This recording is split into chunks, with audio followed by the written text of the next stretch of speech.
b'shem Adonai. Blessed is he who comes in the name of the Lord. Okay, so Baruch haba, basically when Yeshua told the people, you will not see me again until you will say Baruch haba b'shem Adonai. You will not see me again until you say welcome. Okay, so Baruch haba means welcome. Shalom. Most of you are familiar with shalom. It's like aloha for those of you who are in Hawaii. It's like aloha. Okay, it means everything. All right. So shalom means peace, but it also means hello, goodbye, those kinds of things. Erev tov. So let's practice that. So everybody say Baruch haba. Baruch haba. And that means welcome. This one shalom. And that means peace. Hello, goodbye. Erev tov. Erev tov. Erev tov means good evening. So everyone say Erev tov. Good evening. Then this one is Laila tov. And Laila tov means good night. And then I didn't put it up there, but one more for you. Boker tov. Boker tov. I can't hear you. Boker tov. And that means good morning. Okay. So these are just some beginning phrases for some of you. Some of you already know these things. All right. How do you spell that good morning? B-O-K-E-R. The transliteration B-O-K-E-R. Tov. Okay. B-O-K-E-R. Yes. B-O-K-E-R. Boker tov.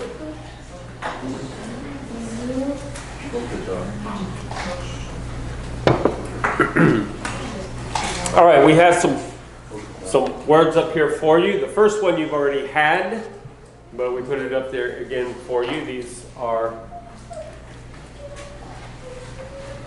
so you're supposed to try to figure it out. What we do is I write the words up on the board and they try to figure out at least what the Hebrew says, okay, if not what the English translation is. So who's got the first one? All right, I'm gonna go out on a limb here. Josh? Adom. What?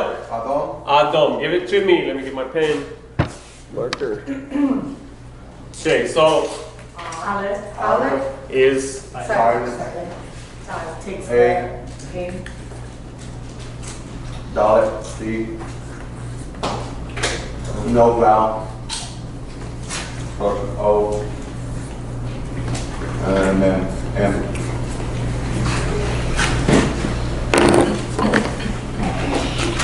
so we have Adom. Everybody say Adom. Adom. And as I said, you've already had this word, so does anybody remember what it is? One? Anybody else? Is that a yes or a no? No. All right, Nora? It's the color red. Red. Yes, this is the color red.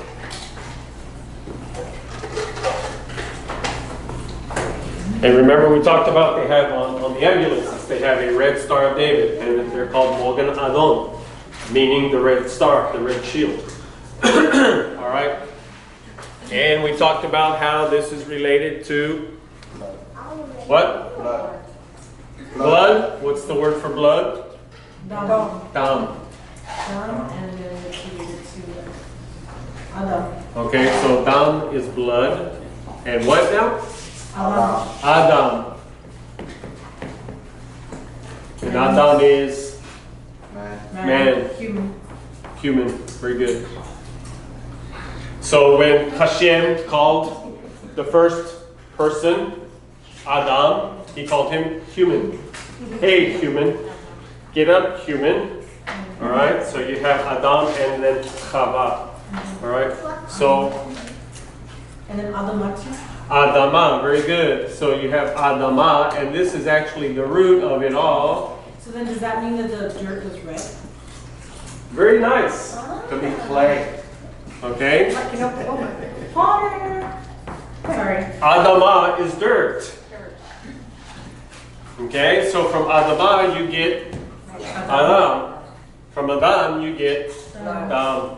Okay, so from Adama you get Adam. From Adam you get Dam, blood.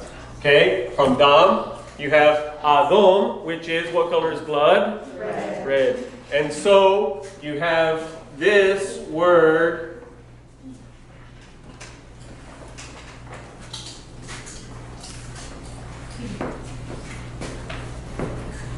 All right? So look at that one. Compared to this one, there you have a change. What's the change? Just about. So right here's the change, the vowel, right? So what is the vowel? Arrow. So now what do you have? Edom. Who is Edom? Yeah, that one, that guy. That guy over there. Esav. Esau. Esav. In Hebrew, Esav. Everybody say Esav. Why is he called Edom? Because when he came out, he was what? Red. He was red. Okay? So this is his nickname.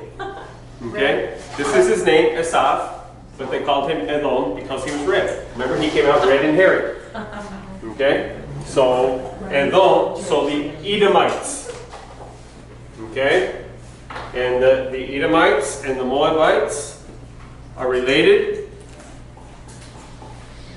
Moab, they're related. They're cousins. And these are the progenitors to the people who live in Jordan. Okay, particularly southern Jordan.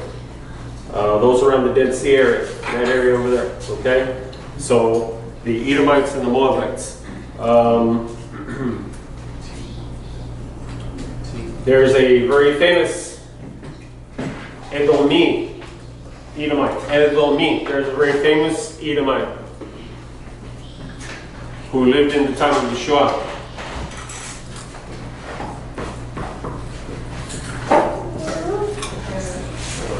Herod the Great was not a Jew. Okay? The Sadducees tried to make him into a Jew, like he was a Jew, but he was not a Jew. He was an Edomite. Okay? And for this reason, the Sadducees accepted him. Why? Well, because he made them in control of Beit HaMikdash, the temple. So the Sadducees, the house of the Kohen Hagadol, the high priest, under Herod, was a Sadducee, because the Sadducees backed him up. And this is why you have all of the issue of the zealots who withdrew themselves from Jerusalem, from Jerusalem. They withdrew themselves. Why? Because they had the wrong people. They were not even Levi. They were not Kohanim. They were not the children of Aharon, of Aaron. Therefore, they could not be the high priest. They could not be priests. Okay? And so you have this group of people who absolutely removed themselves from Jerusalem, from the temple. And they move out into the wilderness. Totally rejecting everything that's going on in Jerusalem, because you have what do I want to say? You have posers, both sitting on the throne. Herod was not of the family of David, Hamelech. He was not of the family of David, nor was he even Yehudi. He was not a Jew. Therefore, there was no way he could sit on the throne. And then he puts people who are not proper to be a Kohen, and he makes them to be the Kohanim. And so you have this group of zealots who completely withdraw. You have the Prushim, the Pharisees. They do not withdraw, but they are in constant battle with the Sadducees. So you have this whole issue taking place in the time of Yeshua. That a lot of the debate that's going on there is between three groups of people. It's with the Sadducees. By the way, the Sadducees, Tzadukim from the word Tzadik, to be righteous. The Tzadukim. The Prushim were divided into two groups: the house of Hillel and the house of Shammai, and they were always at war with each other, in the battle with each other. So you have this constant debate that's taking place. There were like 30 different parties just in the Pharisees. If you go to Israel today, you have basically the same thing. In the Knesset, you have all of these different parties, okay? And they're both political and religious at the same time. Why both political and religious? Because they're not just dealing with the things of the government, but they're also dealing with the things of religion, the Temple Mount, and these kinds of things. All right, so you have these parties that, in other words, you have a party that's coming in pushing for the Temple Mount. You have another party that's there that's saying, no, we don't want the Temple Mount, and they fight each other. So you have all of this going on, but this is the scene that's taking place in the days of Yeshua. Okay, so you have these three groups that basically are battling with each other, and then you have the Essenes and the Zealots who actually just pulled out, removed themselves from the whole situation. They don't want to be involved in this, with the Sadducees, with the Sadducees at all. So they just remove themselves from the whole issue and live in isolation. They isolate themselves. So question? Yeah, last week we were talking about we needed, I think you said it was 70 plus. The Sanhedrin, yes. Yes, that were going to be the ones that actually made the political. So when Yeshua is put on trial, yes, the Sanhedrin. There are three courts. So 3 courts. The first is called a triumvirate.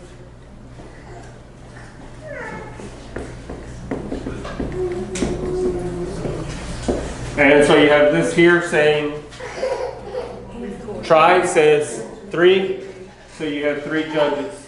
Then you have the Sanhedrin, Katan. So Katan says small.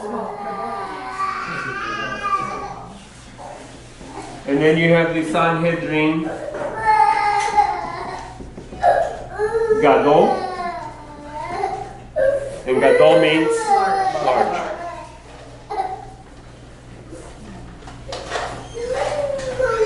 And were you saying that second group gets to judge death penalty? Yes, this group judges everything through corporal punishment. So levies, fines, up through corporal punishment. So in other words, if you did something that deserves lashings, it's going to be these 3 judges will determine. Every city that had between 100 and anywhere from that started approximately 100 people, 100 citizens in the city, had to have 3 judges. And they would try all cases up through corporal punishment. If it went beyond corporal punishment, then you went to the Sanhedrin Katan. The Sanhedrin Katan had 23 judges. Why 23? Because they would take a minion and a minion, and they would combine them together. So a minion is 10, and another minion is 10, so you have 20. Then you have the Nasi and the Nasi, the president of each minion as well. So minion 10, Nasi 1, Nasi 2. So you have now what? 22. But now you have an even number. No court can be tried with an even number. Why? In case there's a tie. So it must be an odd number of judges so that there is no tie. So you cannot take away from a court. You can only add 2. All right? So 23. Everybody with me? Who's the extra one? Who is the extra? They would pick someone. Independent? Yes. They would. Well, usually there would be like students and such as that sitting there listening to the trial. So they would choose a student to come up and sit with them. So Sanhedrin Gadol. This is the great assembly. This is the great Sanhedrin, and this one consisted of 71 members. To sit on the Sanhedrin Gadol, you had to be a rabbi. You had to have your shlitah. You had to have your ordination. Okay? And you were elected. You were a student. Usually these were passed down generationally. So in other words, you were a student of a rabbi that was sitting here. Okay? And he would have his students come in and sit. So the Sanhedrin Gadol was the shape of a circle. Okay? And so that you could see the face of every other member. Okay, so the main judges, the 70, would sit down on the lower level, and then the students would be sitting behind them.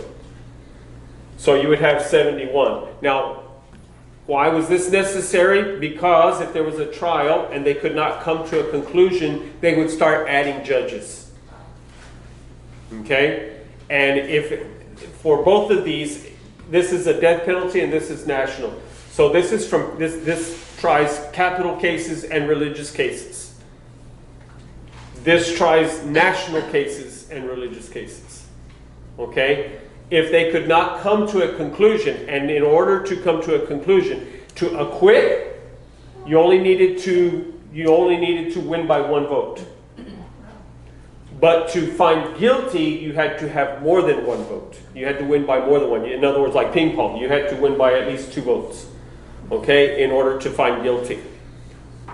Remember that in the trial, you could not no hearsay evidence and no, what was the term I used? No circumstantial evidence. Eyewitness. It had to be an eyewitness. Now, the reason why I'm telling you this is because this explains a lot to you about the trial of Yeshua. Yeah, that's so cool. And not only an eyewitness, there had to be at least 2 eyewitnesses who were in agreement. And they could not testify, they could not hear each other's testimony. There had to be at least 2 eyewitnesses who had not heard each other's testimony.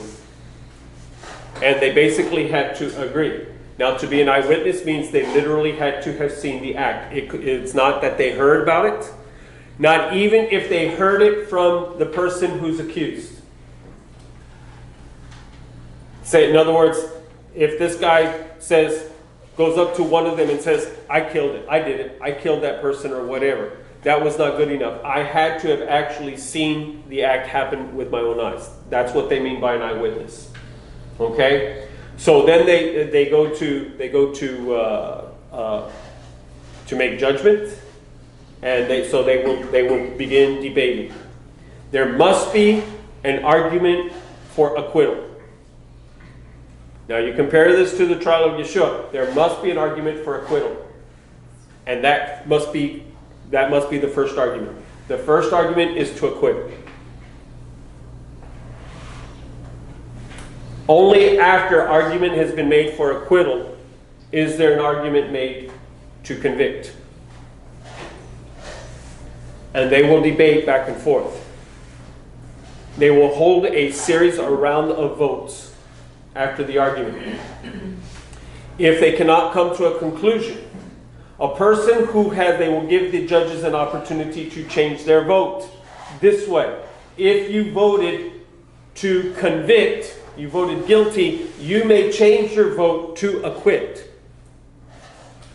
But if you voted to acquit, you may not change your vote to convict. Once you have voted to acquit, that's your vote. That stands. You see what's going on here? You see people say that Torah is not gracious, that Torah is not, it's all legalist and everything. It's absolute mercy. Giving every opportunity is given to the person. That no circumstantial evidence, no hearsay evidence, it must be eyewitness evidence. You stop and think about that. How many trials, how many people are convicted on hearsay and circumstantial evidence? Yeah. So that means fewer people are found guilty. More people are allowed to go free. You say, but that puts a lot of bad people out on the street. Well, here's what Judaism says. Better to let an evil person go than to bring harm to an innocent. It is better to let go of the evil person than to bring harm to an innocent person. In other words, what? It's better that this guy, that we don't do anything to this guy. Yes, he did wrong, okay, but we can't prove it. It's better to let this guy go than if he hasn't done anything wrong and we punish him for that. Now you compare that to our present system today. Well, Yes. they let Barnabas go, which is you said that how illegal against Judaism was. The whole trial was, The yes. whole trial in Judaism was illegal, really. So to explain his trial, when it says, because this is the confusion, because when it says that they took him before the Sanhedrin, it's not this one. It's this one. This Sanhedrin only tried national cases. Okay? This is like the Knesset today. This one made laws concerning the greater religion and the greater nation. Okay? But capital cases were tried here. Someone turn the air on, please. unless somebody just turned it off. It's a little warm up here. It won't turn on, Joseph. It was just on. So it went to this one, saying what? They only needed 23. Now watch. This Sanhedrin, the Nasi of the Great Assembly, was Gamliel. Who's Gamliel? Anybody? Who's Gamliel? He was the president. He's the president, but who is he? The rabbi of Paul? He is Shaul's rabbi. He's the teacher of Paul. Gamliel. Okay? Not only is he... Go ahead. We gotta turn the power off. Turn the breaker off. Let's turn the breaker off to get it back on. Okay, everybody close your eyes. Sorry, I'm in the darkness for a moment.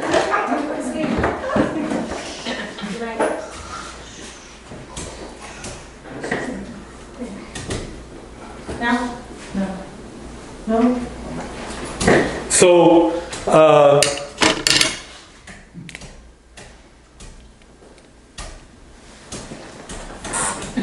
I heard something.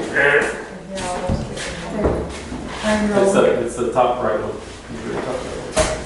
Oh, there it is. Yeah. Oh, I clicked on it. All right. Well, we'll see how long we can suffer. So Gamliel, the teacher, the rabbi of Paul was being groomed to be the next Nasi, the next president of the Sanhedrin. Okay? So he's the Nasi, he's the president. Who's the vice president? Nicodemus, Nachdimon. Nachdimon and Gamliel are best friends. This is spoken of in the Talmud. They are best friends. Okay? So you have this circle taking place of friends, if you would. You have Shaul, Paul, you have Gamliel, and you have Nachdimon. They're all involved in this. Remember who it is. Who is it that defends Yeshua? Who is it that takes Yeshua down off of the cross, prepares his body, and puts him in the tomb? Nachdimon. Who is it that defends the followers of Yeshua before the council? Gamliel. Gamliel stands up in the book of Acts. Gamliel stands up and says, what have these men done that they deserve this? Okay? So you have all of this going on. Saying what? His trial did not take place here. His trial took place here. Who was in charge of this? The Tzaddikim. The Sadducees, the Pharisees, the Prushim were in charge of this. The Tzaddikim were in charge of this. The Sadducees, that's why the high priest was in charge. The high priest was not in charge of this. The high priest was in charge of this. Saying, most of these people were not involved in this. Okay, everybody say chachol. It's almost like a K but with an H in it. It's like you're trying to cough something up, like your cat. Chachol. All right. Give it to me. With the K-H, with the A at the bottom, and then the CH. Actually, it's another KH. It's a chet. It's a chet. Okay, this is kaf and this is chet. Oh. Okay, there's nothing here, so that makes this O. And you have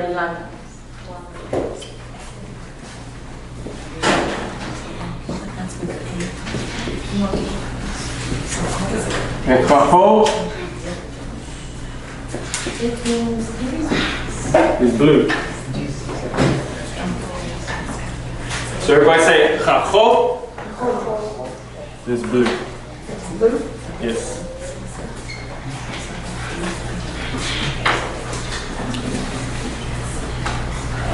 Who's got the next one? Charity again. Wow, she's on a roll. There you go, girl. Marcy.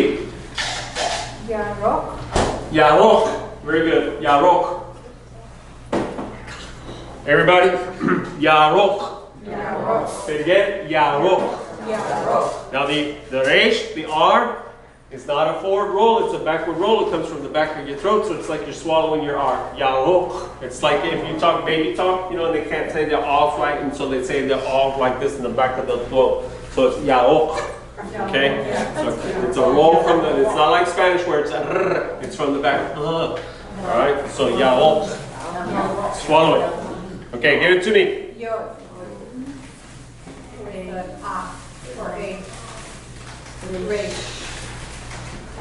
No vowel. O sound. Q. So the Q is, what's the name of the letter? Hoof.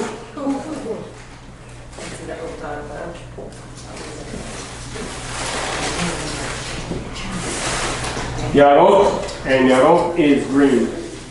I see a trend. You see a trend. After the 10th word, she sees a pattern coming out. Next one is yellow.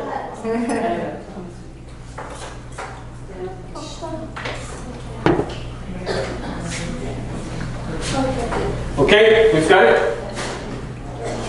Nora? Cody? Okay, very good. Sahov. Everybody say Sahov. It's a TZ sound. Sahov. Sahov. Everybody say Sahov. All right. So give it to me. Sadi. TZ.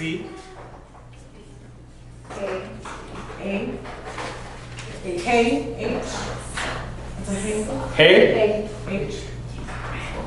No vowel.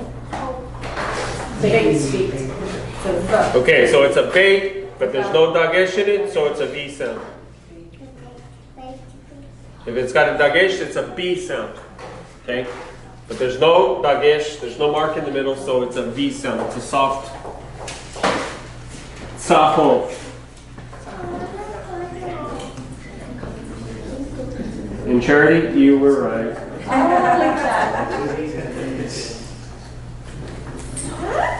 Yellow. So you said you have Adon, everybody?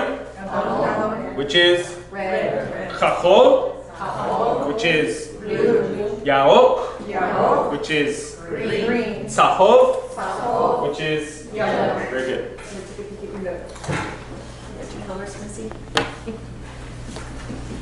Everybody got it?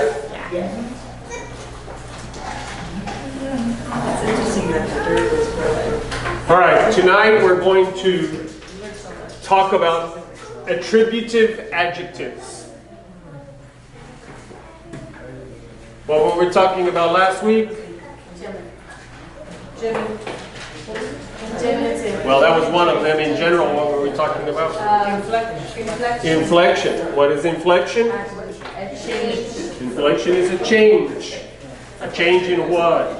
A word. Well, yes, a change in the word. And in the form of a word. In the form of the word, specifically,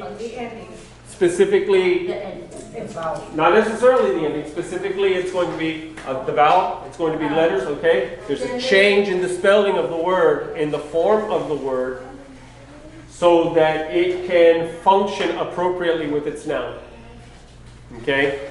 So in other words, if the noun is masculine, then the adjective must also be masculine. If the noun is feminine, then the adjective must agree. And so you change the spelling, particularly the vowels, not necessarily the vowels though, even the endings, sometimes the beginnings, but you change it so that it matches. Okay? Just like in Spanish, basically you do the same thing. There must be agreement in gender, in number, and in what's my third one? In definitiveness, as in the versus a, the apple, an apple. Okay, so if the noun is definitive, has the in front of it, then the adjective, it agrees in most cases. However, next week we're going to find there's an exception.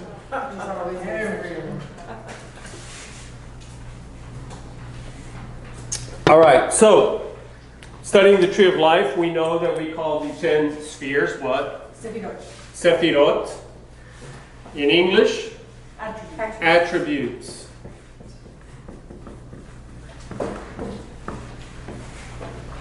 So what do we mean attributes? An attributive adjective. What do we mean attribute? We can say that an attribute defines, determines, describes. And these are the jobs of an adjective, no? An adjective will define the noun, will determine the noun, or describe the noun.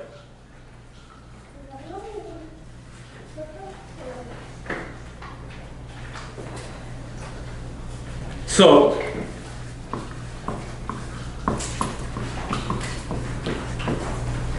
you have the White House.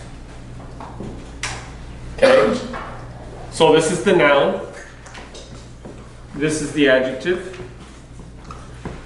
We're using English as an example here. All right? So you have the White House. This is the adjective. This is the noun. What is the adjective doing? It's describing the house. It's defining the house. It's giving definition to the house. It's giving what? Color to the house. It's determining. It's giving you a determinant. So if it's the White House, it's not the blue house. Okay? It's not the green house. It's the White House. So this is the idea of attributes. So when we're going through the tree of life and we have the different attributes of Malchut, the kingdom, Yesod, foundation, Chokhmah, wisdom, Da'at, knowledge, we call these the attributes of God. These are the Sephirot. These are the attributes of God. You're defining Him. You're describing Him. You're giving Him determination. You're giving Him shape. Yes, you're giving Him figure. Something that you can grasp onto with your mind. Okay? So that's basically the job of the adjective, is to define, is to describe the noun. Okay, so we have a couple of things concerning. Everybody have this?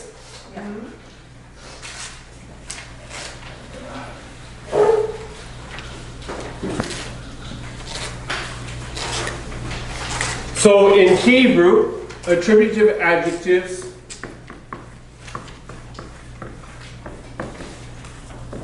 follow the noun.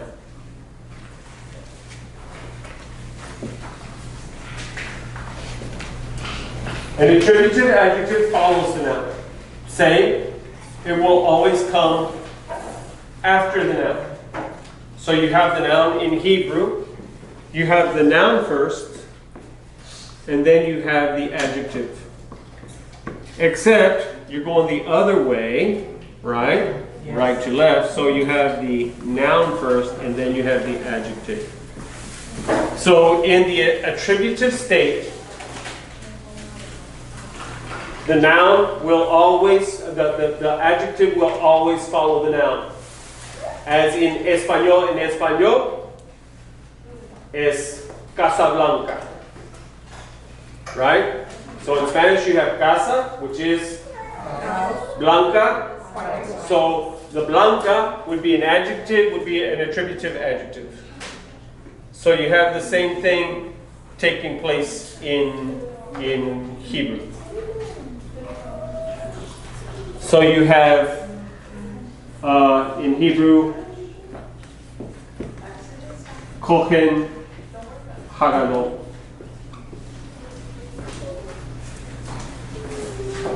Okay, so this is your noun, and this is your adjective. So what is Kohen Hagadol? Okay, so this is priest. Kohen is priest. This is the great priest, literally. What we would call the high priest. Okay?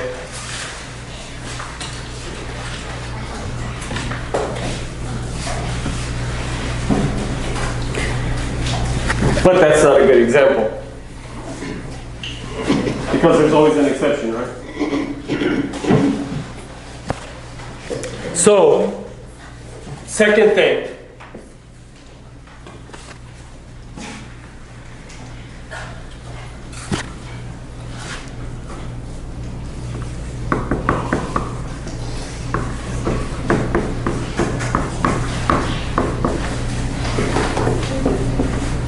So when I say that it follows the noun, I'm also saying that the adjective sits next to the noun. Okay? So you're going to have the noun, no words in between the noun and the adjective. Just as in English, you have the adjective, then directly the noun.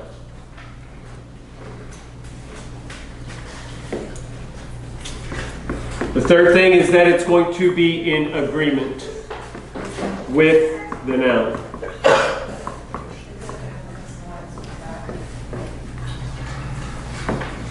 In gender, in number, and in definitiveness. Again, what do we mean by definiteness or definitiveness?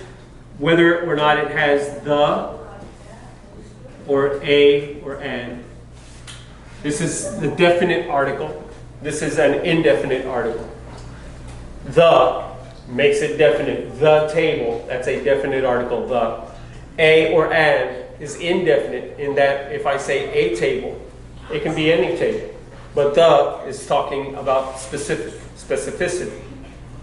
Everybody with me? Okay, now remember this in Hebrew. So how do you say the in Hebrew? That's how you say it, ha. Ha means the. That is the definite article.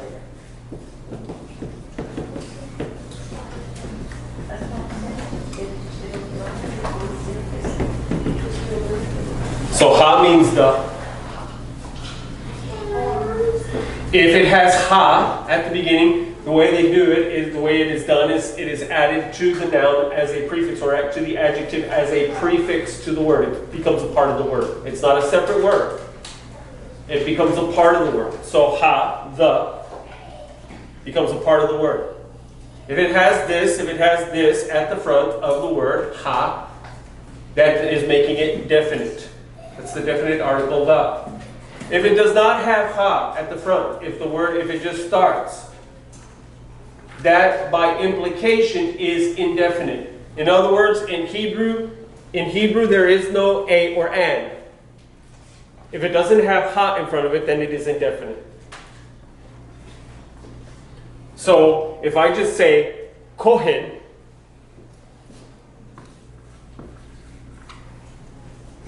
Any priest. it means priest, any priest, a priest. If I say ha-kohen, means the priest.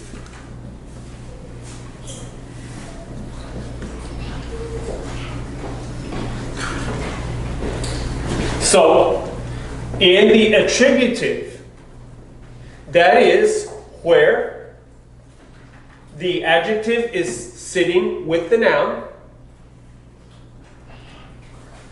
It will follow the noun, and it must be in agreement with the noun in gender, in number, in definitiveness. Everybody with me? You will generally find the attributive in the subject. Not always, but generally. Because, and the reason why I'm telling you that is because next week we're going to get into predicate adjectives. Okay, so how many of you remember your grammar? Long time ago. So you have two basic parts to the sentence. The subject, which comes at the beginning, correct? And then you have the second part, which is the predicate. Okay? Usually the subject will have a noun form and the predicate has verb form. The verb is found in the predicate, in the statement. Okay? So you have the noun and the verb, the subject and the predicate. So you can have an adjective over here in the predicate. And it does not follow the same rules as the attributive. It's called predicate adjective. It does not follow the same rules. An example of a predicate adjective. So this one I said the White House, right?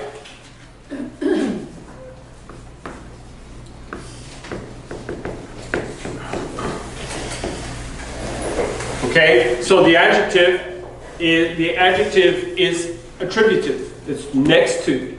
Here in the English, it comes ahead. In Hebrew, the words will switch, but it's right there next to it, describing. Everybody with me? That's attributive. Now, I can say this another way.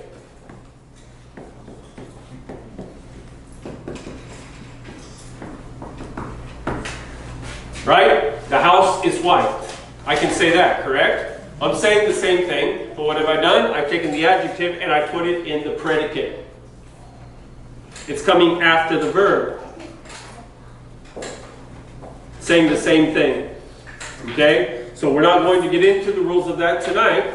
We've only got a couple of minutes left for this. So I'm not going to get into the rules of this tonight. We'll get into that maybe next week. Okay? But showing you that there are different forms of adjectives. And in Hebrew and in English, everything stays the same. You've just added the verb, correct? But in Hebrew, it changes. Okay? So we'll talk more about that next week. All right, let's take 5 and we'll go into the tree of life.